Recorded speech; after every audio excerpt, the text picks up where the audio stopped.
Arch Manning, you're not a gangster disciple. Let's start there. Did you guys catch Arch Manning getting in the face of a Sam Houston State player? I think Arch Manning or someone in the Manning family has watched my video where I questioned whether Arch Manning was comfortable playing against black athletes, that he grew up out in this little suburb playing against little high GPA kids, and that sometimes, not all the times, but sometimes when you grow up playing out in the suburbs and the next thing you know, you're going out and playing a bunch of city kids, the next thing you know, you don't have quite the courage you used to have. You start tiptoeing around because guys with tattoos and gold chains are showed up and they're acting all tough and you fold. And this was me piggybacking off of Danny Cannell's contention that, hey, look, it's mental what's going on with Arch Manning. Well, Arch Manning scores 5 touchdowns against Sam Houston State, and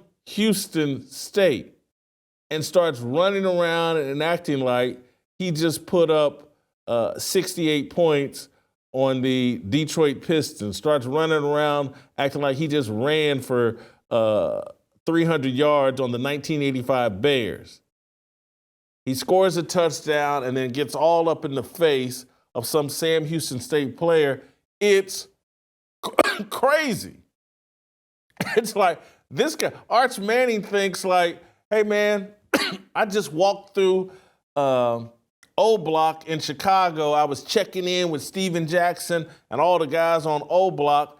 And, you know, I just walked through there, shirt off, muscles everywhere, and didn't nobody say a word to me. It's like Arch Manning is acting like he just went to jail. Like a lot of guys, when they go to jail, they pick a fight with the toughest guy in their cell block to prove a point to everybody else that, hey, don't mess with me.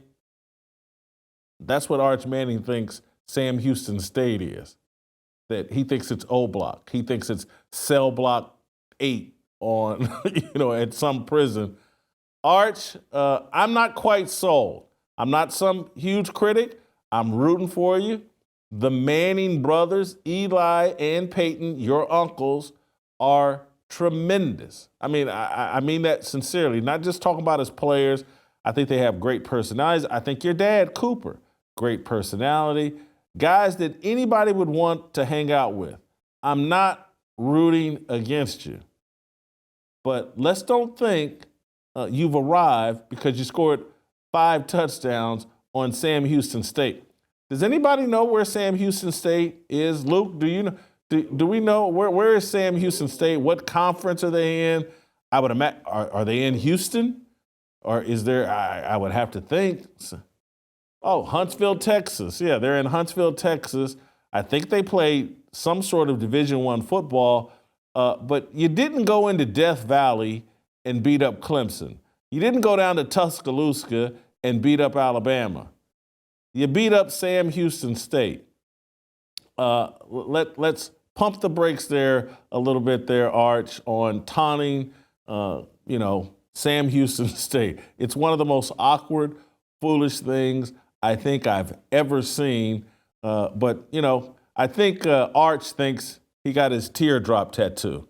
That, knocking off Sam Houston State and putting 5 TDs on Sam Houston, he's become a menace to society, and he got his first teardrop tattoo.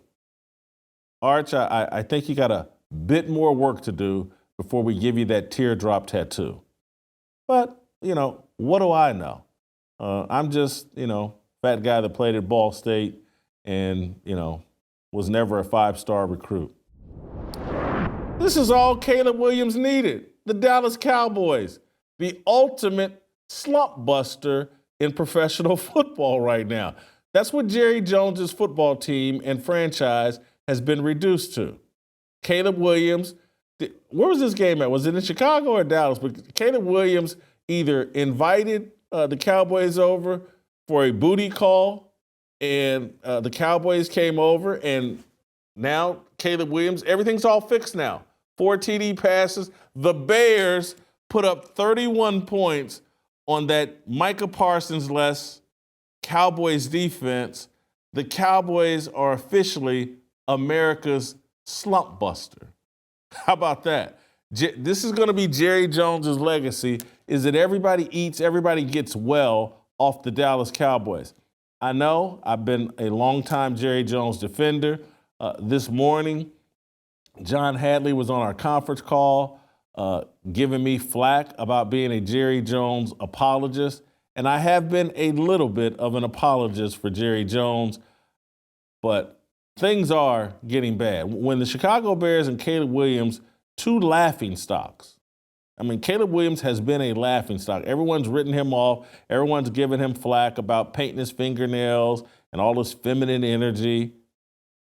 He can't do anything. He's getting run out and laughed out of the league, and everybody's talking about the Chicago Bears are going to be drafting another quarterback. Lo and behold, the Cowboys show up on the schedule, and the next thing you know, Caleb Williams looks like the second coming of Brett Favre, the second coming of Aaron Rodgers, the second coming of Dan Marino.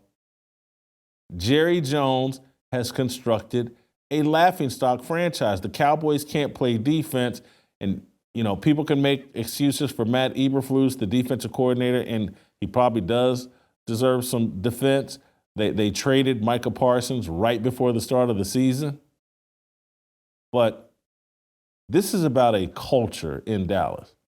This is, I think, inadvertently, from Dak Prescott to CeeDee Lamb to Micah Parsons, all of these contract negotiations and very public contract negotiations and all the conversations about those negotiations, because Jerry Jones is the face of the organization, because Jerry Jones has made himself front and center. And so contract negotiations in Dallas play out on a bigger stage than everyone else's. And it's because of Jerry Jones and all the press conferences he hosts and all the attention he gets. And what that has done to the Cowboys organization is everything about Dallas is about the money. People aren't there beyond Dak to win football games or to win Super Bowls. Everybody's there to get paid. And the entire conversation and culture in Dallas is all about money. And that's why the franchise can't get out of its own way, can't seem to build anything consistent, can't instill a culture conducive to consistent winning or the kind of toughness you need.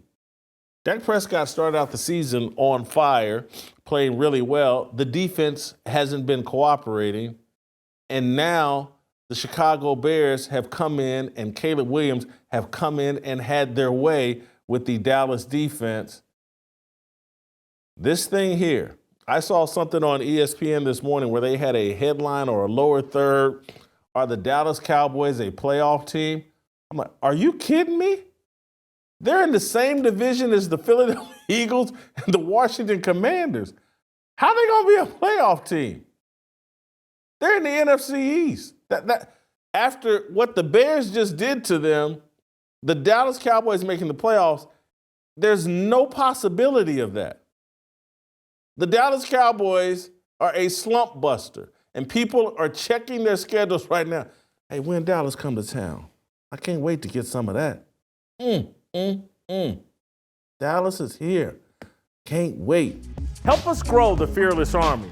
Pound that like button, subscribe to the channel, and share this video with all your fearless friends.